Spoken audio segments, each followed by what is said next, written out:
우선 오늘 말씀을 전하기에 앞서서 우선 말씀 하나 드릴 것이 있습니다. 제가 지난주에 저희 교회는 말씀이 좋은 교회라고 하면서 담임 목사님 말씀도 좋고 또 백지영 목사님 말씀도 좋고 사실은 제가 의도했던 거는 제가 제일 못한다라는 의미였는데 제가 언어에 실수가 있었던 것 같습니다. 그래서 반대로 제가 제일 잘한다라는 걸로 표현이 됐더라고요. 절대 그게 아니고요. 저희 담임 목사님이 1등. 네. 아무튼 그 말씀을 드리려고 했습니다. 담임 목사님 말씀이 제일 당연히 좋고 그 다음에 이제 백지영 목사님이 좋고 제가 절대로 뭐 영적인 그 권위에 대해서 도전하거나 그런 게 아닌데도 넓은 아량으로 베풀어 주시는 목사님께 감사드립니다. 네, 한마디도 안 하셨어요. 왜냐면 대부분의 교회에서 그런 말도 안 되는 일이 일어난다면 크게 혼나거나 아마 제가 이 자리에 네, 감사합니다. 이 자리에도 못 설 텐데도 아무튼 크게 은혜 베풀어 감사합니다. 그래도 이제 열심히 말씀을 준비했으니까요. 성도님들 같이 은혜 나누길 소망합니다. 네, 지혜로운 사람은 살아가는 동안 세 가지 질문에 대답하면서 살아간다라는 말이 있다고 합니다. 어떤 질문이냐면 나는 누구인가, 또 내 나이가 몇 살인가, 그리고 앞으로 나는 어떻게 될 것인가 라는 질문을 끊임없이 던지며 살아간다고 합니다. 그런데 이 세 가지의 질문을 자세히 생각해 보면 결국은 정체성에 관련된 질문입니다. 내가 어떤 사람인지, 그리고 나는 내 나이에 맞게 살아가고 있는지, 아니면 내가 달려가고 있는 인생의 종착역은 어디인지 생각해 보라는 질문입니다. 아마도 여러분들에게 이 질문을 한다면 우리 성도님들은 어떻게 질문에 대해서 대답하시겠습니까? 하나님을 믿는 여러분들이라면 아마도 하나님의 백성으로서 정체성을 지키며 영원한 천국을 바라보며 살아가시는 분들이라고 굳게 믿습니다. 그렇기 때문에 어떻게 보면 질문의 내용처럼 우리들은 지혜롭게 살아간다라고도 할 수 있어요. 그런데 베드로후서 2장에 보면 베드로가 이야기한 게 있습니다. 종말의 시대를 살아갔었던 두 사람이 나옵니다. 그리고 두 가정의 이야기가 나오는데 하나가 누구냐면 노아와 룻에 대해서 이야기를 합니다. 두 사람들 둘 다 사실 시간적인 간격의 차이는 크지만 둘 다 종말의 때를 살았다라는 공통점을 가지고 있습니다.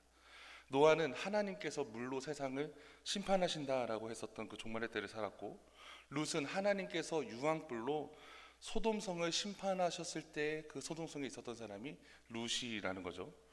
물론 두 사람 다 하나님에 대한 신앙을 가진 하나님의 백성이었습니다.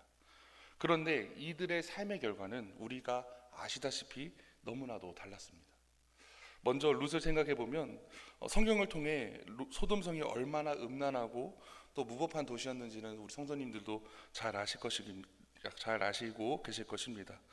그렇기 때문에 하나님의 백성이었던 룻과 그 가족들은 그 타락한 소돔성에서 사는 것은 굉장히 불편하고 힘들고 어려움이 많았을 거라고 생각했지만 그들은 사실 소돔성에서 잘 먹고 잘 살았습니다.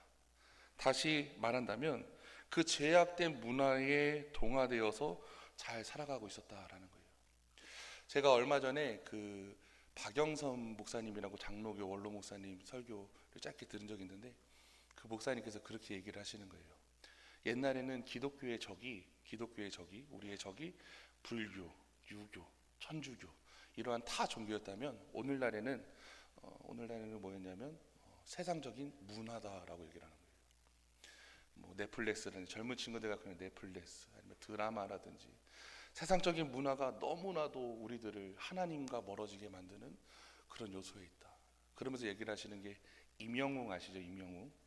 임영웅은 3분 만에 세상에 있는 많은 사람들의 마음을 위로해 주는데 목사님들의 설교는 너무 길다 보니까 위로가 되지 않는다라고 우스갯소리를 하시더라고요.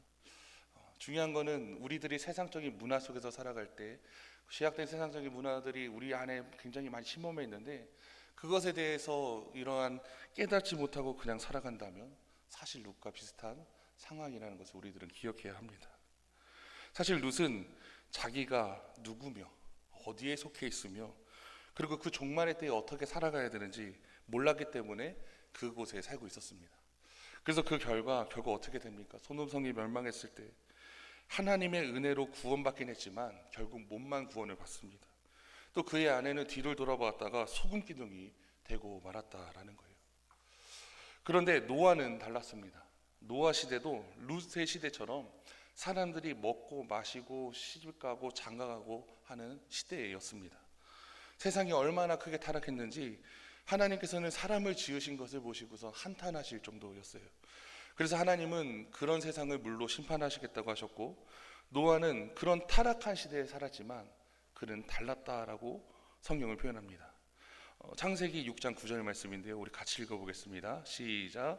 이것이 노아의 조건이라. 노아는 의인이요 당대의 완전한 자라. 그는 하나님과 동행하였으며. 아멘. 우리가 이래야 될 줄 믿습니다. 그는 정말로 하나님의 은혜를 입은 사람이었고 그 시대의 의인이었습니다. 완전한 자였고 또 하나님과 동행했다라는 거죠. 그런데 그는 심지어 하나님의 말씀에 순종해서 산 위에다가 방주를 짓습니다. 그 시대의 사람들에게 하나님의 의를 표현하면서 살아갔다라는 거예요. 요즘 우리의 신앙생활로 빗대면 구원의 방주인 교회를 섬기면서 복음을 전파했다라는 것을 의미한다는 것을 기억하시기 바랍니다. 노아는 그 종말의 때를 살면서도 나는 누구인가? 이때 나는 무엇을 위해 살아가야 되는가? 앞으로 어떻게 살아가야 되는지 정확히 알았다라는 것입니다. 그렇기 때문에 자기의 때를 지혜롭게 살았는데요, 하나님께서는 그 노아를 축복해 주셨고 사용해 주셨습니다. 사랑하는 성도 여러분, 두 사람이 이토록 서로 다른 삶을 살았는데 왜 그랬을까요? 그 정답은 정체성에 문제가 있습니다. 나는 누구인가? 누구에게 속했는가? 그렇게 물었을 때 룻의 대답은 희미했지만 노아의 대답은 분명했다라는 거예요. 정체성이 희미했었던 룻은 소돔성의 문화를 그냥 따라갔지만 노아는 달랐습니다. 하나님의 아들들과 사람들의 딸이 뒤섞여 살았던 그때에도 무슨 뜻이었느냐? 나는 하나님의 것이다. 내 삶을 주관하신 분은 하나님이다 라고 고백하면서 하나님 말씀에 따라 살았다라는 거예요. 그렇기 때문에 하나님의 사람인 우리들도 노아처럼 살아가야 합니다. 여러분들은 룻처럼 세상을 따라가시겠습니까? 아니면 노아처럼 하나님의 편에 쓰시겠습니까? 오늘 바울은 이러한 질문에 대한 대답을 본문 20절을 통해서 우리에게 합니다. 우리 20절 말씀 같이 읽어보겠습니다. 20절 시작. 그러나 우리의 시민권은 하늘에 있는지라. 거기로부터 구원받은 자 곧 주 예수 그리스도를 기다리노니. 아멘. 쉽게 말해서 우리는 하늘나라 시민이라는 거예요. 한마디로 우리 그리스도인들은 하늘나라의 시민권을 가진 자들로서 곧 천국 백성임을 이야기하는데, 저는 오늘 말씀을 통해서 하나님의 시민인 우리가 어떠한 존재인지 또 어떻게 살아가야 되는지 다시 한번 하나님의 은혜를 나누길 소망합니다. 첫 번째로 우리는 하늘나라 시민입니다. 여러분 기억하시기 바랍니다. 우리는 하늘나라 시민이에요. 우리 옆에 있는 성도님께 인사할까요? 당신은 하나님의 하늘나라 시민입니다. 시작. 하늘나라 시민입니다. 여기서 우리는 하늘 시민권, 천국 시민권이라는 표현을 잘 이해해야 됩니다. 그 당시 빌립보라는 도시가 어떤 도시인지 알아야 되는데요. 지도 한번 띄워주세요. 이게 세계 지도인데 자세히 보시면 저 성도님들 중에서 11시 방향 쪽에 빌립보라는 글씨가 조그맣게 있습니다. 우리 한 번 더 눌러주세요. 다른 빌립보인데, 빌립보라는 도시는 역사적으로 볼 때는 로마 제국의 첫 번째 황제였던 아우구스티누스 옥티비아누스라는 사람이, 성경에서는 아우구스트라고 불리는 이 황제가 빌립보 도시를 로마의 핵심적인 도시 겸 군사 기지로 삼았습니다. 그래서 그곳에서는 많은 군인들이 살고 있었고요, 군대에서 제대한 사람들도 상당수가 그곳에 거주했습니다. 그래서 황제는 이 빌립보 도시를 로마의 특별한 식민지로 만들어서 빌립보 시민들을 자신들의 친구라고 불렀습니다. 그리고 그 당시 로마인들에게 부여했었던 동등한 특권들을 부여했었는데요, 이런 상황에서 빌립보 사람들은 비록 로마 식민지의 사람들이었지만 로마 시민들과 똑같은 특권을 누리는 아주 특별한 대접을 받게 됩니다. 그들은 다른 식민지와는 다르게 개인 소유와 사유재산도 허락되었고요, 세금에 감면되는 혜택도 받았습니다. 고문을 당하지도 않고 황제에게 직접 재판을 받을 수 있는 특권도 있었습니다. 아무리 큰 죄를 지어도 십자가형을 받지 않을 수도 있었습니다. 그러니까 여러분들 생각해 보시기 바랍니다. 그 당시 빌립보 사람들이 우리는 로마 시민이다라는 긍지가 굉장히 엄청나게 대단했었다라는 거예요. 그들은 자신들이 로마 시민인 것을 자랑했고 로마의 정신을 따르는 것도 좋았고 로마의 관습, 전통을 계승하고 로마법을 영광스럽게 생각했습니다. 그러던 중 이러한 사실을 잘 알고 있는 바울은 빌립보 교인들에게 얘기합니다. 무슨 얘기를 하냐? 당신들은 로마 시민권 정도가 아니라 저 하늘나라에 보다 시민권을 가진 사람들이다. 너희들이 가지고 있는 그것도 굉장히 좋은 것 같아 보이지만 그거보다 우리들이 쳐다보고 바라봐야 되는 것은 바로 뭐냐? 하늘에 있는 시민권이라는 거예요. 그들은 식민지에 살고 있지만 로마 시민권을 가진 것처럼 우리 그리스도인들 역시 이 세상에 있지만 하늘나라 시민으로서 이 땅을 살아가는 것이다 라고 이야기하고 있다라는 거예요. 빌립보 사람들은 로마 시민으로서 황제의 특별한 대우를 받았다면 하늘나라 시민인 우리도 누구의 대우를 받느냐? 하나님의 특별한 대우를 받는다는 것을 기억하시기 바랍니다. 하나님은 우리의 선한 목자가 되어 주십니다. 이스라엘 백성들이 광야를 지날 때 만나와 메추라기를 주셨고 반석에서 물을 마시게 하셨고 불기둥과 구름기둥으로 인도하셨던 것처럼 하나님은 지금도 우리의 삶을 인도하시는 분이심을 여러분들 믿으시기 바랍니다. 그것만이 아니라 우리들을 위협에서도 지켜주시고 아버지가 아들에게 유산을 물려주듯이 하나님은 저 천국을 우리에게 기업으로 주셨습니다. 더군다나 우리가 죽으면 하늘나라에 집이 있는 사람들이에요. 여러분들 자부심을 가지시기 바랍니다. 하나님은 우리 아버지가 되시고 우리는 하늘 시민권자다. 우리는 엄밀히 말하면 이중 국적자들입니다. 하나는 대한민국 국적을 가지고 있죠. 그리고 또 다른 하나는 하늘나라 시민권이다. 그런데 대한민국 국적은 사실 일시적입니다. 길어봤자 100년에서 80년에서 100년 정도밖에 안 돼요. 그런데 하늘나라 시민권은 영원한 것이라는 것을 기억하시기 바랍니다. 무엇보다도 우리들은 하늘나라 시민이다. 하나님께서 우리들을 이렇게 책임져 주시고 생각해 주시고 인도해 주신다는 믿음 가운데 살아가시는 저와 여러분들에게 소망합니다. 두 번째로 우리는 십자가의 원수가 되지 말아야 합니다. 오늘 본문에 보면 빌립보 교인들 가운데 하늘나라 시민으로 살아가야 되는데 룻과 같이 세상적인 문화를 따라가는 사람, 참된 그리스도인이라고 말하기 곤란한 사람들이 있었던 것 같습니다. 바울은 그들을 보면서 저 사람들은 도대체 어디에 속했는가? 세상인가 아니면 그리스도인가? 라고 물었습니다. 아무리 봐도 예수님께 속한 자 같아 보이지 않았기 때문입니다. 그래서 안타까운 마음으로 이렇게 얘기합니다. 우리 본문 18절 말씀 같이 읽어보겠습니다. 18절 시작. 내가 여러 번 너에게 말하거니와 이제도 눈물을 흘리며 말하노니 여러 사람들이 그리스도의 십자가의 원수로 행하느니라. 자, 바울이 몇 번 울었대요? 여러 번 눈물을 흘리며 말을 했다. 바울은 그들을 십자가의 원수라고 얘기합니다. 이 말은 한마디로 예수님의 십자가를 욕되게 하는 사람들을 의미합니다. 문제는 이 십자가의 원수들이 그 원수인 사람들이 예수님을 믿지 않는 세상 사람들 중에 있는 게 아니라 빌립보 교회에 출석하는 성도 중에 있었다라는 거예요. 그들이 어떤 사람들이 살았는지 19절에 이렇게 얘기합니다. 우리 19절 말씀도 같이 읽어볼게요. 시작. 그들의 마침은 멸망이요 그들의 신은 배요 그들의 영광은 그들의 부끄러움에 있고 땅의 일을 생각하는 자라. 아멘. 여기서 보면 자세히 말씀 한번 다시 띄워주세요. 그들은 멸망받을 사람이라고 얘기하는데 왜냐하면 그들은 배를 자기네의 하나님으로 삼고 자기네의 수치를 영광으로 삼고 땅의 것만을 생각하는 자들이기 때문입니다. 근데 이 부분이 조금 크게 우리 성도님들 와닿지 않으실 것 같아요. 그래서 현대어 성경으로 제가 찾아보니까요. 우리 현대어 성경 다시 한번 띄워주시기 바랍니다. 우리 같이 읽어보겠습니다. 시작. 그들의 마지막은 멸망입니다. 그들의 육체의 욕망을 자신들의 신으로 삼고 수치를 영광으로 알며 세상적인 일만 생각합니다. 우리 19절 말씀 한 번 더 다시 띄워주시기 바랍니다. 19절 말씀에 보면 그들의 신은 배요라고 되어 있어요.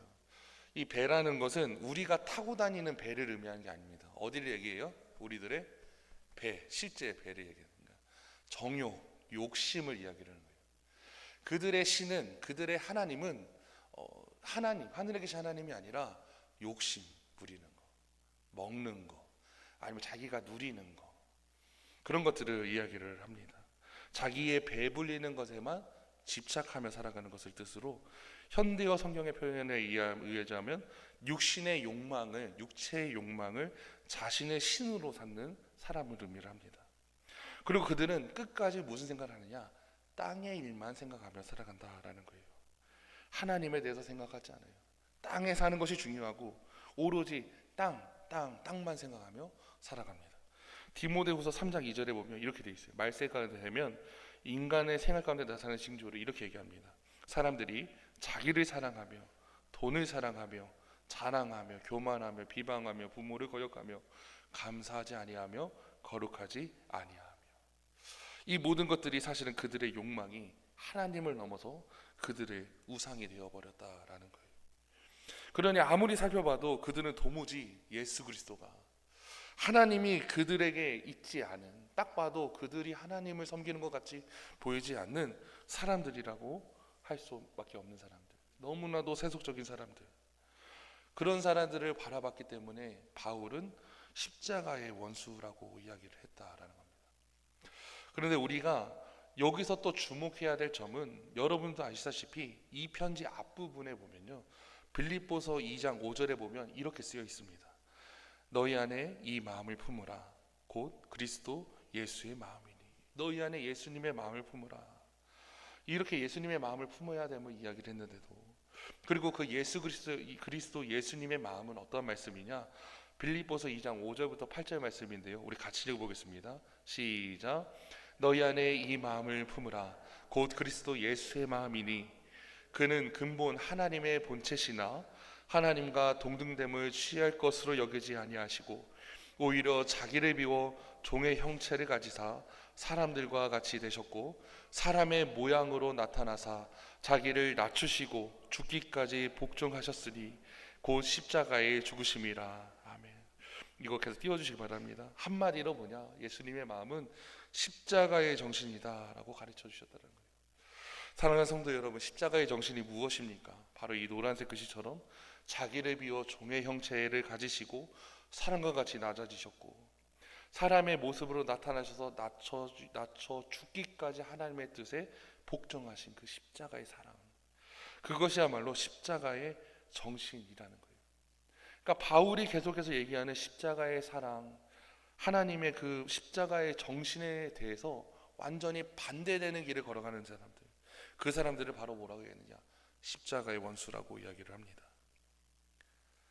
자기를 낮추기보다는 자기를 높이려고 하고 자기를 부인하기보다는 자기 배를 채우는 일, 즉 자기 이익만을 탐하고 하나님의 뜻에 죽기까지 복종하신 것보다는 세상과 적당히 타협하며 세상을 사랑하며 세상 가운데 살아가는 사람, 그리고 그것을 부끄러워해야 되는데 부끄러워하지 않고 오히려 당당하게 여기는 사람을 바로 십자가의 원수라고 이야기합니다. 그래서 바울은 그들의 마침은 멸망이요라고 말씀을 합니다. 무엇보다도 하늘나라의 시민권을 완전히 잃어버린 사람들의 모습이라는 겁니다. 사랑하는 성도 여러분, 중요한 것은 이 시대에도 이런 사람들이 있습니다. 교회는 출석하지만 하나님보다는 세상을 바라보는 사람들이 있습니다. 십자가의 정신은 반대되는 삶을 사는 사람들이 참 많이 있어요. 그리고 이들로 인해서 얼마나 교회가 욕을 먹고 있는지 여러분들 알고 계십니까? 사실 하나님의 교회는 생명 공동체이고 하나님의 교회는 수많은 선한 일을 행하면서 좋은 교회였습니다. 하지만 오늘날 우리 교회의 위상들이 낮아지고 있죠. 교회 다닌다라고 얘기하면 아이들 같은 경우에는 비밀로 하고 막 그런다고도 얘기를 하더라고요. 그 정도로 하나님에 대한 위상이 잘못됐다라는 건데, 그것의 잘못된 원인은 교리적으로 잘못된 것이 아니라 결국은 누구 때문인가? 우리 때문이라는 거예요. 우리 때문. 그렇기 때문에 저와 여러분들은 십자가의 원수로 살지 않길 소망합니다. 주님의 그 십자가의 정신을 가지시고 그리스도의 마음을 품으며 살아가시는 저와 여러분 되길 소망합니다.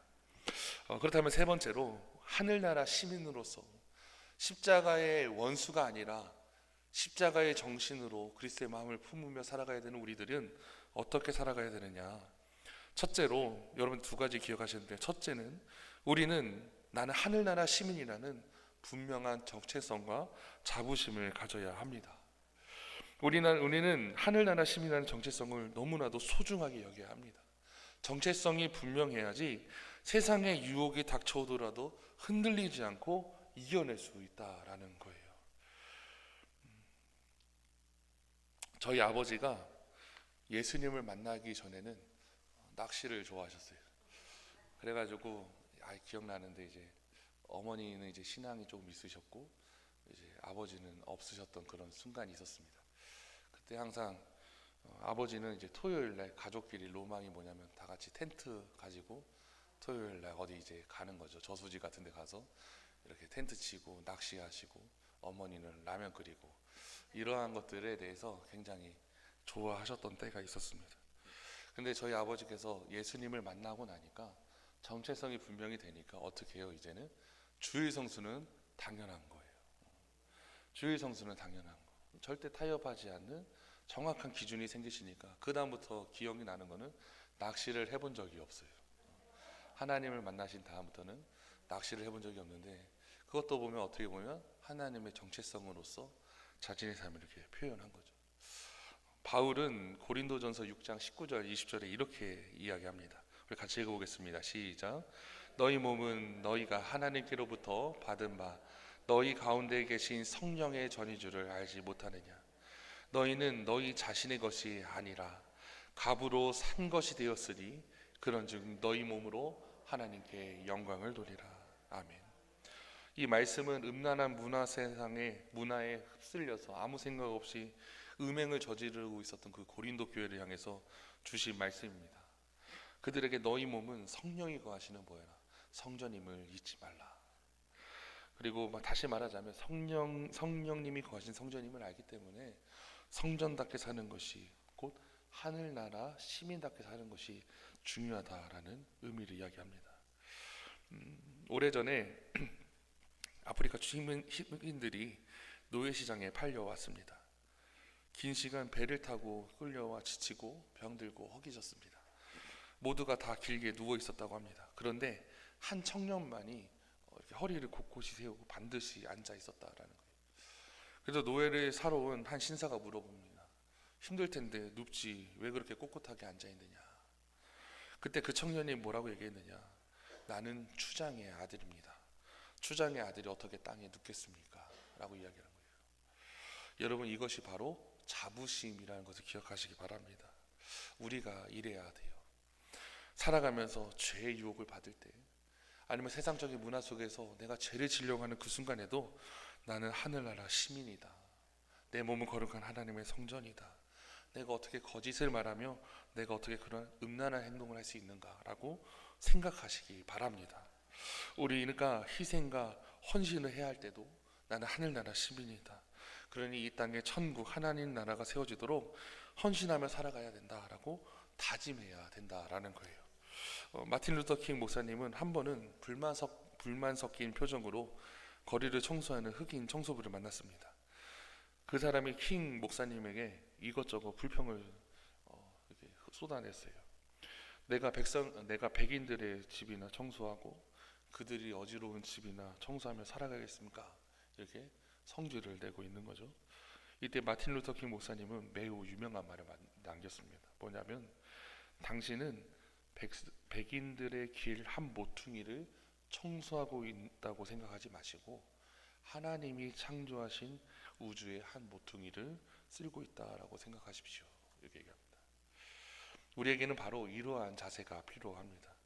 누가 뭐라 해도 우리는 하나님의 자녀요, 하늘나라 시민입니다. 비록 직장을 생활하면서 평범하게 살아가고 있더라도, 아니면 내가 하는 일이 대단한 일이 아니더라도, 혹은 가정주부로 가정을 돌보고 자녀들을 키우는 일을 하더라도 나는 지금 하나님 나라를 위해 일하고 있다라는 자부심으로 살아가시기 바랍니다. 둘째로, 하늘나라 시민권을 가진 우리는 주님이 다시 오실 것을 기다리며 살아야 합니다. 사랑하는 성도 여러분, 저 사람이 하늘나라 시민인지 아닌지 어떻게 알 수 있을까요? 무엇을 보고 하늘나라 시민으로 알 수 있겠습니까? 본문 20절 말씀을 보면 바울은 단순하게 이렇게 얘기를 해요. 거기로부터 구원하는 자, 곧 주 예수 그리스도를 뭐예요? 기다리노니라고 합니다. 예수님을 기다리는 자, 예수님의 재림을 기다리며 사는 것을 보면 알 수 있습니다. 특별히 여기서 기다리노니란 말은 헬라어로 아페크데크 소메다라고 하는데요, 이 말은 간절히 갈망하다라는 뜻을 가지고 있습니다. 그러니까 하늘나라 시민들은 늘 주님을 기다리는 사람들인데, 늘 주님을 간절히 소망하며 기다리는 사람이라는 겁니다. 우리가 이 세상을 살아가면서 주님을 기다리고 주님을 갈망하며 산다면 우리는 십자가의 정신으로 거뜬히 이겨낼 수 있고 살아갈 수 있다라는 것을 기억하시기 바랍니다. 어떤 선교사님께서 내전 때문에 잠시 다른 나라에 피신을 갔는데 어려움이 생겼다라고 합니다. 어떤 어려움이냐? 무엇 하나 선뜻 사기가 어렵다라는 거예요. 무언가를 사려고 할 때마다 그거 선교지에 두고 왔는데 라는 생각이 계속 드니까 물건을 못 사는 상황이에요. 그래서 물건을 살 때마다, 그래, 여기 어차피 잠시 있다 가는 곳이니까 언제라도 떠나면 되고, 두고 가기에는 아깝지 않고 누구를 줘도 아깝지 않을 것들만 사자라는 생각을 했다라는 거예요. 여러분, 우리가 바로 이 세상을 살아갈 때 이런 마음을 가지고 살아가야 된다라는 거예요. 주님이 다시 오실 것을 기다리면서 기다리는 그 하늘나라 시민들은 세상의 것을 부러워하지 않습니다.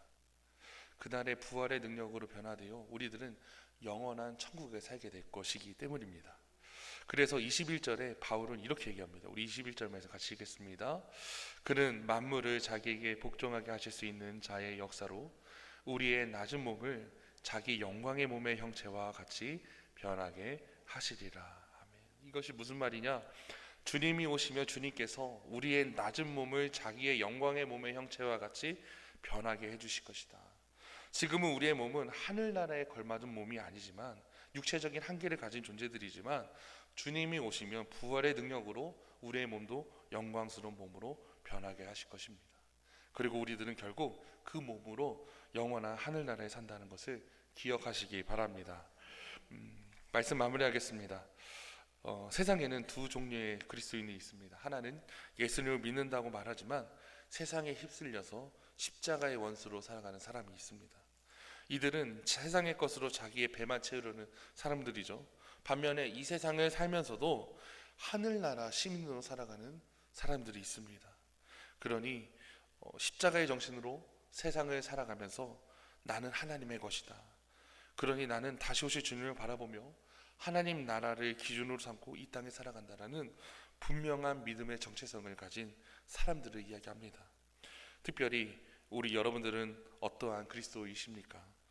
저는 우리 성직교회 성도님들이 하늘나라 시민으로서 그 믿음과 자존심을 잃지 않고 살아가시는 성도님 되시길 주님의 이름으로 기도하겠습니다. 우리 시간 통성으로 기도하겠습니다. 이 시간 기도하실 때 하나님, 무엇보다도 우리들은 세상에 속해서 살아가는 자들이지만 하늘의 시민권자들임을 믿습니다. 내 것이 아니라 하나님의 것임을 고백하며 다시 오실 주님을 바라보며 나아가는 믿음의 백성들 되게 하여 주시옵소서. 특별히 사순절 기간 더욱더 주님의 십자가를 묵상하며 주님과 가까이 가는 우리들 되게 해달라고 우리 주여 삼창하시고 뜨겁게 기도하겠습니다.